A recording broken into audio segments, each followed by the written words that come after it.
Hello everyone. So ఈరోజు మనం ఈ వీడియోలో ఆస్ట్రాలజీ రెమెడీస్కి సంబంధించి ఉగ్రదేవతల్ని పూజ చేయడం వల్ల ఎటువంటి ఫలితం ఉంటుంది లేదా ఎటువంటి రిస్కులు ఉంటాయి అన్న విషయాన్ని ఇప్పుడు మనం డిస్కస్ చేసుకుందాం. సో ఇప్పుడు ప్రస్తుతానికైతే వారాహి నవరాత్రులు నడుస్తూ ఉన్నాయి. సో వారాహి నవరాత్రులు భాగంగా చాలామంది వారాహి నవరాత్రి పూజలు ఎలా చేయాలో చెప్తూ ఉన్నారు. And at the same time మనందరికీ తెలుసు పవన్ కళ్యాణ్ గారు కూడా వారాహి దీక్ష తీసుకున్నారు. సో దానివల్ల ఇంకా పాపులర్ అయ్యింది. సో సగం మంది మాత్రం వారాహి పూజ చేయమని చెప్తున్నారు, ఇంకొంచెం సగం మంది మాత్రం వారాహి పూజలు అలాంటివి చేయొద్దు అని కూడా చెప్తూ ఉన్నారు. సో యాక్చువల్గా చేయమని చెప్పిన వాళ్ళు, చేయొద్దని చెప్పిన వాళ్ళు ఇద్దరు కరెక్టే. సో ఎవరి అభిప్రాయం వాళ్ళది. సో యాక్చువల్గా నిజం ఏంటి అన్నది దేవుడికి తప్ప ఎవరికి చెప్పలేం. సో ఇప్పుడు నేను చెప్పే నా ఒపీనియన్ కూడా ఇది నా సొంత అభిప్రాయం మాత్రమే. దీంట్లో కరెక్ట్ ఉండాలని గ్యారంటీ ఏం లేదు, అలానే తప్పని కూడా గ్యారంటీ ఏం లేదు. సో ఇప్పుడు నేను ప్రస్తుతానికి ఏం చెప్పబోతున్నాను అంటే, సో జనరల్గా మనకి ఏదైనా సరే ఉగ్రదేవతలకు పూజ చేసినప్పుడు, ఉగ్రదేవతలు అన్నప్పుడు వారాహియే కాదు, వారాహి ఉండొచ్చు, లేదా ప్రత్యంగిర ఉండొచ్చు, లేదా చిన్నమస్త ఉండొచ్చు, బగలాముఖి ఉండొచ్చు, భైరవుడు ఉండొచ్చు, నరసింహస్వామి ఉండొచ్చు. సో ఎవరైనా సరే ఒక ఉగ్రదేవతల్ని మనం పూజించినప్పుడు సో మనకి తెలియాల్సిన కొన్ని విషయాలు ఉంటాయన్నమాట. కొన్ని బేసిక్ విషయాలు మనకి తెలియాలి. ఆ బేసిక్ విషయాలు ఏంటి అన్నది ఇప్పుడు మనం డిస్కస్ చేసుకుందాం. సో ఇప్పుడు ఉదాహరణకి ఒక మనిషికి ఒక 100 దెబ్బలు తగలాలని రాసింది అనుకోండి. అంటే వాడి జీవితంలో ఒక 100 దెబ్బలు తగలాలి. సో ఆ 100 దెబ్బలకు కారణం ఏదైనా ఉండొచ్చు. సో బేసిక్గా జనరల్గా మనకి దెబ్బకు కారణం ఏంటి అంటే మనం పోయిన జన్మలో చేసుకున్న పాపాలు. సో జనరల్గా మనం పోయిన జన్మలో చేసుకున్న కర్మలను బట్టి మనకి కొన్ని దెబ్బలు తగలాలని రాసి ఉంటాయి. సో ఆ 100 దెబ్బల్లో మనకి మనీ పరంగా దెబ్బ ఉండొచ్చు, అలానే సొసైటీ పరంగా దెబ్బ ఉండొచ్చు, దాంతోపాటు మనకి జాబ్ పరంగా దెబ్బ ఉండొచ్చు, ఫ్యామిలీ పరంగా దెబ్బ ఉండొచ్చు, లేదంటే హెల్త్ పరంగా దెబ్బ ఉండొచ్చు, ఏ విధమైన దెబ్బలైనా ఉండొచ్చు. సో ఈ 100 దెబ్బలు తగలాలని ఒక మనిషికి రాస్తుంది వాడు చేసుకున్న కర్మలను బట్టి. అంటే వాడు పోయిన జన్మలో, గత జన్మల్లో కొన్ని వందల జన్మలు ఎత్తింటాడు కదా, ఆ జన్మలన్నింటిలో వాడు యాడ్ చేసుకుంటూ వచ్చిన పాపాలన్నీ కలిపి ఒక 100 ఉన్నాయనుకోండి పెండింగ్. ఆ 100 దెబ్బలు మనకి ఇప్పుడు తగలాలి మోక్షం వచ్చేలోపు. సో ఈ 100 దెబ్బలు తగలాలి అంటే ఆ 100 దెబ్బలు తగలడానికి ఒక్కొక్కడికి ఒక్కొక్క టైం పడుతుంది. ఇప్పుడు మోక్షం వైపు వెళ్ళేవాడికి అన్ని దెబ్బలు ఒకేసారి తగిలేస్తాయి. ఎందుకంటే వాడు మోక్షానికి వెళ్ళాలి కాబట్టి, వాడు ఇంటెన్షనే మోక్షం కావాలి కాబట్టి, వాడు మోక్షాన్ని కోరుకున్నప్పుడు వాడు తొందరగా క్లియర్ చేయాలి ఆ 100. లేదు నాకు మోక్షం అదంతా ఏం లేదు, నేను నిదానంగా చేసుకుంటాను అన్నప్పుడు వాడికి ఆ 100 దెబ్బలు కొంచెం టైం పట్టొచ్చు. అంటే బేసిక్గా ఆ 100 దెబ్బలు తగలడానికి కొంతమందికి 100 నిమిషాల్లో తగలొచ్చు, లేదా 100 రోజుల్లో తగలొచ్చు, 100 నెలల్లో తగలొచ్చు, 100 సంవత్సరాల్లో తగలొచ్చు, 100 జన్మల్లో కూడా తగలొచ్చు. ఒకేసారి తగలాలనే ఏం లేదు. సో ఈ 100 సంవత్సరాలు తగిలినప్పుడు ఆ దెబ్బల్ని మనం తట్టుకోవడం ఈజీ. ఎందుకంటే అప్పుడొకటి తగులుతూ ఉంటుంది. అంటే ప్రతి జన్మలో ఒక్కొక్క దెబ్బ తగులుతూ ఉంటుంది. ఒక జన్మలో డబ్బు పరంగా ఇబ్బంది అవుతుంది, ఒక జన్మలో ఫ్యామిలీ పరంగా ఇబ్బంది అవుతుంది, ఒక జన్మలో ఇంకోటి హెల్త్ పరంగా ఇబ్బంది అవుతుంది. మనం స్లోగా ఒకటొకటి కార్మిక్ రిజల్ట్స్ అనేది క్లియర్ చేసుకుంటూ, అంటే మనం చేసిన తప్పుల్ని శిక్ష అనుభవిస్తూ తగ్గించుకుంటూ వెళ్తాం. అది మనం స్లోగా జనరల్గా పోయే ప్రాసెస్. ఈ ప్రాసెస్లో మనం జనరల్గా ఆస్ట్రాలజీ రెమెడీ చేసిన, దేవుణ్ణి మొక్కిన, ఉదాహరణకి ఇప్పుడు మనకు ఆ 100 దెబ్బల్లో ఒక మనీ దెబ్బ ఉందనుకుందాం. అంటే డబ్బు పరంగా మనకి దెబ్బ తగలాలని రాస్తుంది. జనరల్గా డబ్బు పరంగా ఎందుకు తగులుతుంది?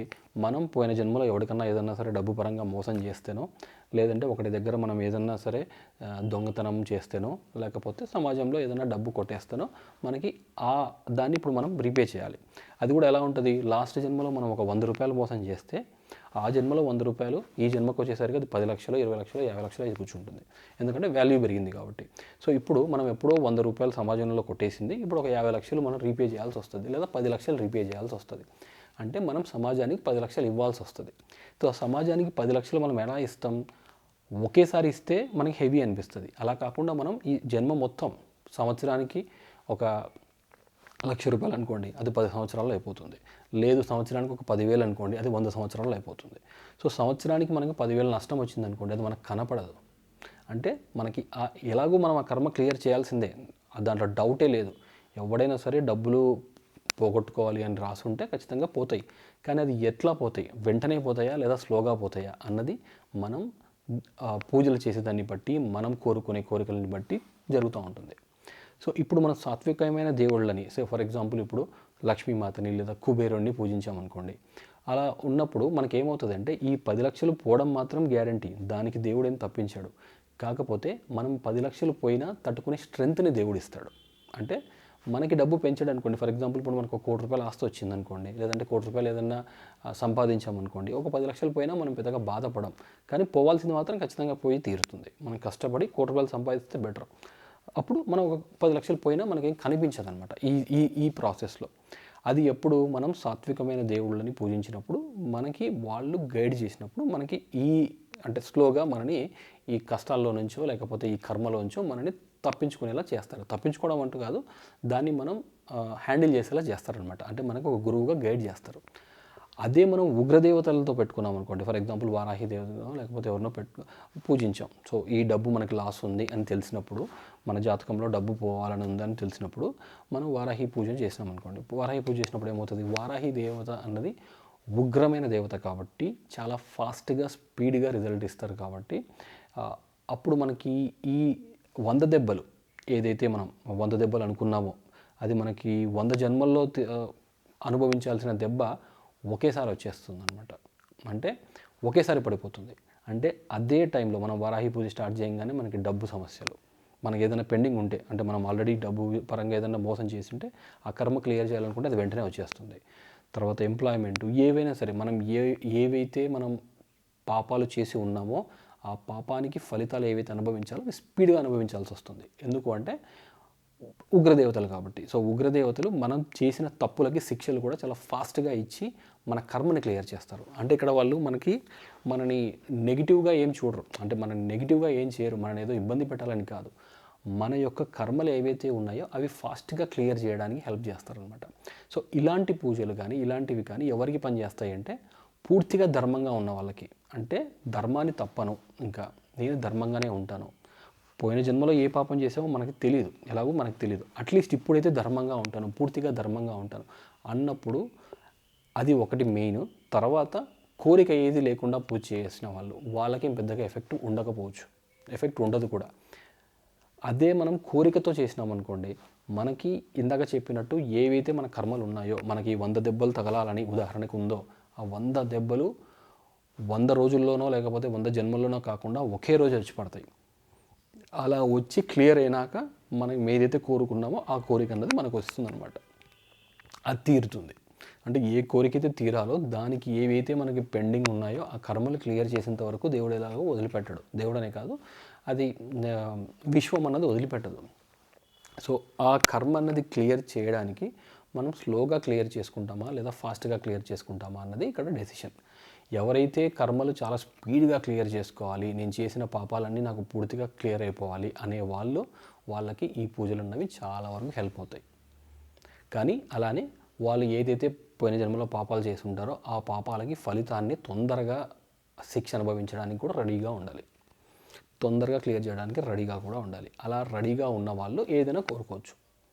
ఉదాహరణకి ఇప్పుడు ఒక శత్రుత్వం ఉంది, ఎవరితోనో మనకి ఎనిమిటీ ఉంది, మనం అనుకుంటూ ఉంటాం సో వారాహి పూజ చేయడం వల్ల శత్రువులు బాగా నశిస్తారని. సో ఒక శత్రువు అనేవాడు మన దగ్గరికి చాలా రీజన్స్తో వస్తాడు. అంటే ఒకడు మనకి శత్రుత్వం ఏర్పడుతుంది అంటే చాలా రీజన్స్ ఉంటాయి. ఒకటి, మనం వాడికి ఏదో అన్యాయం చేసి ఉండొచ్చు పోయిన జన్మలో, తెలుసో తెలియకనో, అది వాడు రీపే చేసుకోవడానికి రావచ్చు, లేదు వాడు కొత్తగా కూడా రావచ్చు. అంటే మనం ఏ పాపం చేయలేదు, మన దగ్గర ధర్మం ఉంది, మనం ఏ జన్మలో వాడికి ఎటువంటి రిలేషన్షిప్ లేదు వాడితో, కొత్తగా వచ్చేవేం లేవు. అలాంటప్పుడు వాడు శత్రువుగా వచ్చినప్పుడు మనం ఈ పూజ చేసినప్పుడు వాడి నుంచి మనల్ని అమ్మవారు కాపాడడానికి పనిచేస్తుంది.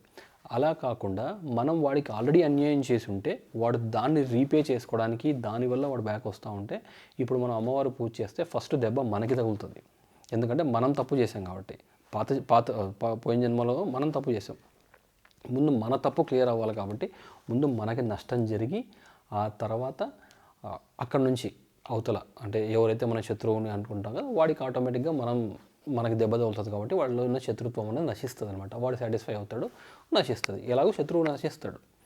అంటే బేసిక్గా ఏంటి అంటే అమ్మవారు ఏదైనా చేసినా మన కర్మను బట్టే ఉంటుంది. అంటే మనం చేసిన తప్పులను బట్టే, మన చేసిన పాపాలను బట్టే మన కర్మకి ఫలితం ఉంటుంది. ఆ ఫలితాన్ని స్పీడ్గా అనుభవించాలా లేదా స్లోగా అనుభవించాలా అన్నది మాత్రమే క్వశ్చన్. స్పీడ్గా అనుభవించాలి అంటే ఉగ్రదేవతా పూజలు అనేది బాగా హెల్ప్ అవుతుంది. స్లోగా అనుభవించాలంటే ఉగ్రదేవతా పూజలు అనేవి కొంచెం జాగ్రత్తగా చేసుకోవాలి. అంటే మనం దాని జోలికి ఎక్కువగా వెళ్ళకపోవడమే మంచిది. అండ్ అలా అని అసలు ఉగ్రదేవతల్ని మొక్కడం కానీ పూజించడం కానీ అసలు దూరంగా ఉండాలా అంటే అవసరం లేదు. ఎప్పుడైతే మనం పూజ చేస్తున్నామో వారాహి అమ్మవారికి కానీ లేదంటే నరసింహస్వామికి కానీ లేదా ప్రత్యంగిరామాతకి కానీ ఎప్పుడైతే మనం పూజ చేస్తున్నామో అప్పుడు కోరిక లేకుండా పూజ చేస్తే మనకి ప్రాబ్లం ఉండదన్నమాట. ఎప్పుడైతే మనం కోరికతో పూజ చేస్తామో అప్పుడు మాత్రమే కర్మ క్లియర్ అన్నది వస్తుంది. అలా కాకుండా ఓన్లీ భక్తితో, కోరికకి సంబంధం లేకుండా జస్ట్ భక్తితో, నో ఎక్స్పెక్టేషన్స్, ఏదైతే మనకు మంచో అది జరగని అని పూజ చేసినప్పుడు ఏ ఇబ్బంది ఉండదు. ఎప్పుడైతే మనం ఒక కోరికతో పూజ చేస్తామో అప్పుడు ఆ కోరికకి ఏవైతే కర్మలు అడ్డంగా ఉన్నాయో ఆ కర్మలు క్లియర్ చేసినప్పుడు మనకి తట్టుకునే శక్తి ఉందా లేదా అన్నదే ఇక్కడ పాయింట్ అనమాట. అదే ఒక యోగి అనుకోండి, ఒక సన్యాసి అనుకోండి, అమ్మవారికి పూజ చేసినప్పుడు ఏమవుతుంది, వాళ్ళకి నష్టం వచ్చినా పెద్ద పట్టించుకోరు, లాభం వచ్చినా పట్టించుకోరు. వాళ్ళకి కావాల్సింది కర్మ క్లియర్ అవ్వడం, స్పీడ్గా కర్మ క్లియర్ అవుతుంది. కాబట్టి మోక్షం వైపు వెళ్ళేవాడికి అలాంటి పూజలు చాలా హెల్ప్ చేస్తాయి, స్పీడ్గా హెల్ప్ చేస్తాయి. సో త్వరగా వచ్చేసి మీద పడిపోతాయి, అన్ని సమస్యలు మీద పడతాయి. బట్ వాళ్ళకి ఆల్రెడీ అమ్మవారి శక్తి ఇస్తుంది కాబట్టి వాళ్ళు కూడా పెద్దగా పట్టించుకోరు. డబ్బు నష్టం వచ్చినా పట్టించుకోరు, హెల్త్ ప్రాబ్లం వచ్చినా పట్టించుకోరు, యాక్సిడెంట్లు అయినా పట్టించుకోరు, ఏం జరిగినా పట్టించుకోరు. అంతే, ఫైనల్గా వాళ్ళకి కావాల్సింది మోక్షం. సో అమ్మవారికి పూజ చేశారు కాబట్టి ఫైనల్గా నేను అన్నిటికీ రెడీ ఉన్నాను, అన్నిటికీ తెగించి ఉన్నాను, ఏదైనా జరగని నాకు సంబంధం లేదు అన్నప్పుడు అది బాగా హెల్ప్ అవుతుంది. అలా కాకుండా ఏదో కోరిక, ఏదో కావాలి, ఏదో డబ్బు కోసమో లేకపోతే శత్రువుల పట్ల జయించాలనో, ఏదో అధర్మంగా ఏదో సాధించాలనో, లేకపోతే ఇప్పుడు పొలిటికల్గా ఎదిగి పొలిటికల్గా ఒక స్థాయికి వచ్చేసి మళ్ళీ దానిపైన అధర్మం చేసి మళ్ళీ డబ్బు సంపాదించాలనో ఇలాంటి కోరికలు ఉంటే మాత్రం మన జన్మలో మనకి పుణ్యం లేకపోతే మాత్రం దెబ్బ మాత్రం చాలా గట్టిగా తగులుతుంది. పుణ్యం ఉంటే తగలకపోవచ్చు, ఎందుకంటే అసలు పాపాలే చేయనప్పుడు దెబ్బ తగలాల్సిన అవసరం లేదు. సో ఒకవేళ పాపాలు కనుక ఉంటే మాత్రం దెబ్బ గట్టిగా తగిలేదానికి ఛాన్స్ ఉంటుంది. ఇప్పుడు ప్రస్తుతానికైతే ఇప్పుడు పవన్ కళ్యాణ్ గారు వారాహి దీక్ష చేశారు అంటే మేబీ ఆయన దగ్గర కార్మిక్ పెండింగ్ ఏం లేదేమో, ఆయన ఎంతో పుణ్యం చేసుకుంటే ఆ స్థాయికి వచ్చి ఉండొచ్చు. అండ్ మోర్ ఓవర్ నెక్స్ట్ కూడా ఆయన ధర్మంగా ఉండాలని డిసైడ్ అయి ఉండొచ్చు. దానివల్ల ఆయనకి చేయడం వల్ల పెద్దగా ఇబ్బంది ఉండకపోవచ్చు.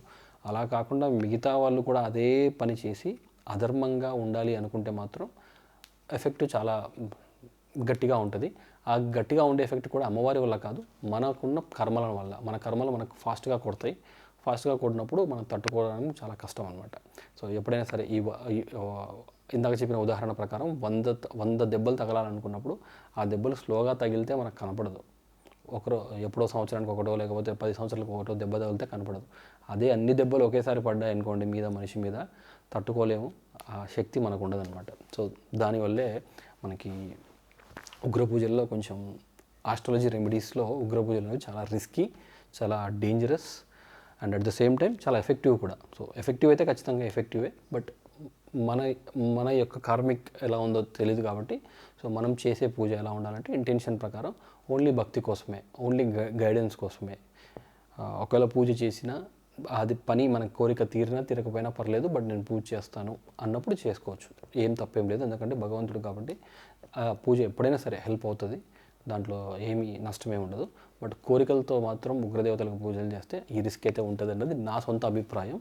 దీంట్లో ఎంతవరకు కరెక్ట్ అన్నది ఆ దేవుడికే తెలుసు, ఎందుకంటే నా సొంత అభిప్రాయం కాబట్టి నేను తప్పు కూడా అయ్యుండొచ్చు. సో ఇది ఇవాళ వీడియో. నెక్స్ట్ మనం ఇంకో వీడియోలో ఇంకో టాపిక్ గురించి మాట్లాడుకుందాం. ఒకవేళ మీకు ఈ వీడియో నచ్చినట్లయితే లైక్ చేయండి, షేర్ చేయండి, సబ్స్క్రైబ్ చేయండి. నెక్స్ట్ మనం ఇంకో వీడియోలో మళ్ళీ కలుద్దాం. Thanks, by.